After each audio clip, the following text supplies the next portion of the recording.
반갑습니다. 혜연입니다. 오늘은 집에 두면 절대 안 되는 것과 그리고 집에 두지 않아야 되는 것, 그리고 하지 않아야 되는 행위에 대해서 간략하게 말씀을 드리겠습니다.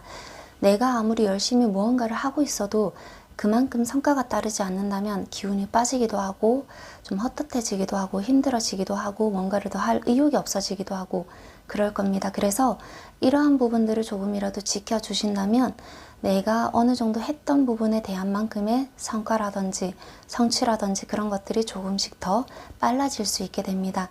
그 중에 가장 첫 번째는 이제 우산꽂이를 밖에 두는 경우가 있고 안에 두는 경우가 있죠. 근데 우산꽂이는 안에 놓는 게 제일 좋습니다. 하지만 우산꽂이가 필요 없는 때가 있죠. 예를 들어서 이제 비가 내리지 않는다거나 그럴 때는 굳이 빈 우산꽂이를 밖에 내놓을 필요는 없습니다. 이제 안에다 들여놔야 된다는 거예요. 우산꽂이가 가지고 있는 의미가 있기 때문에 되도록이면 이게 눈에 띄지 않고 보이지 않는 게 제일 좋고 이거를 밖에 두는 것보다는 안에 두는 것이 훨씬 좋은데 그 안에 둘 때에도 이제 우산을 쓰는 일이 아니라면 신발장 안에 잘 정리를 해두는 것, 그게 제일 좋습니다. 그리고 두 번째는 거실의 장식장에는 장식품이 있는 게 당연합니다. 장식장은 당연히 장식품을 놓으라고 쓰시는 것이기 때문에 당연히 가능하고 예쁜 것, 좋은 것, 귀한 것, 진귀한 것 다 놔두셔도 좋습니다. 하지만 우리 TV 다이 보면은 되게 넓고 또 크고 웅장하죠. 요즘 TV 다이가 TV 크기에 맞춰서 되게 좀 크게 나오는 것 같아요. 그렇지만 TV 다이나 TV 선반 위에는 무엇도 올려놓지 않는 게 제일 좋습니다. 선반 위는 가장 깔끔하고 아무것도 없는, 즉 이제 우리 아주 아기자기한 그런 장식품들도 그 TV 선반 위에 놔두는 경우가 상당히 많은 것 같은데 TV 선반 위에는 항상 깔끔하게 놔두는 게 제일 좋습니다. 혹은 이제 보자기 같은 거, 황금보라든지 아주 이제 예쁜 그런 보자기 같은 거를 덮어두는 것, 이런 것 정도는 참 괜찮아요. 오히려 황금은 많은 것들을 이제 좋게 승화시켜내는 작용을 하는 색깔이기 때문에 황금 보자기 깔아두고 이런 거는 참 괜찮습니다.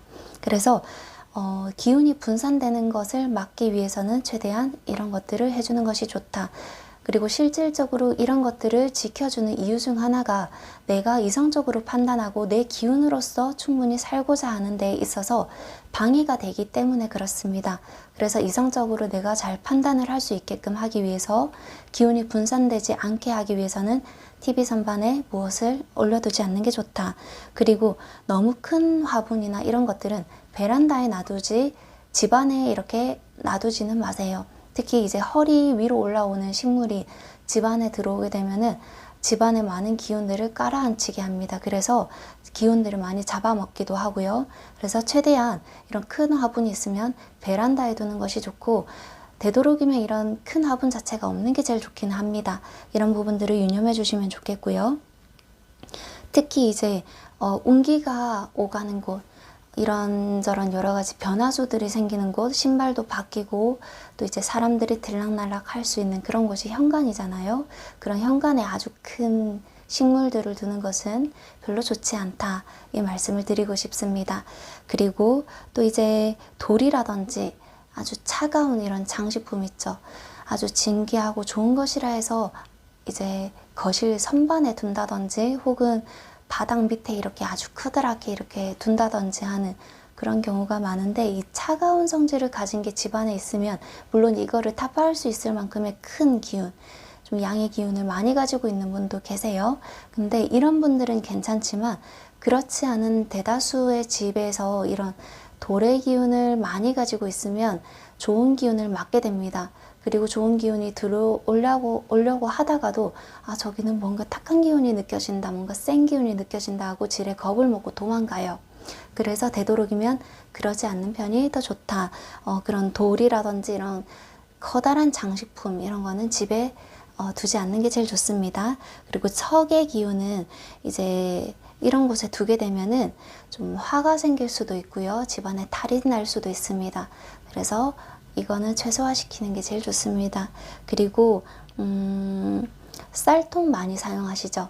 이제 저도 쌀통을 사용하고 있는데 이 쌀통 같은 경우에는 베란다 바깥에 두시지 마시고 집 안에 고이 이렇게 두는 게 좋습니다. 그리고 항상 쌀이 떨어지지 않도록 하는 게 좋아요. 절반 이상으로 3분의 1 정도 떨어지려고 하면 채워주고 또 채워주고 그래야 됩니다. 쌀은 떨어지지 않게 이렇게 두는 것이 가장 좋고, 쌀통은 항상 주방의 안쪽에 고이 모셔두는 게 제일 좋습니다. 사실 이 주방이라는 곳이 지금은 약간 이미지가 달라졌지만 아주 신성하고 깨끗한 곳입니다. 그리고 각각의 사찰이라든지 어느 정도 이제 조상을 모시는 그런 집안이라든지 이런 데는 조왕신을 모시고 있는 데가 되게 많아요. 그래서 쌀통은 이렇게 신성하고 깨끗한 곳에 두는 것이다. 그리고 절반 이상 이렇게 떨어지지 않도록 항상 채워주는 게 가장 좋다, 이 말씀을 드리고 싶어요.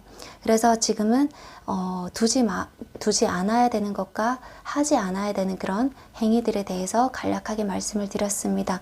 이로써 조금 더 좋은 운기와 기운과 복을 가져가셨으면 좋겠습니다. 추운 날씨에 감기 전부 다 유의하시길 바랍니다. 감사합니다.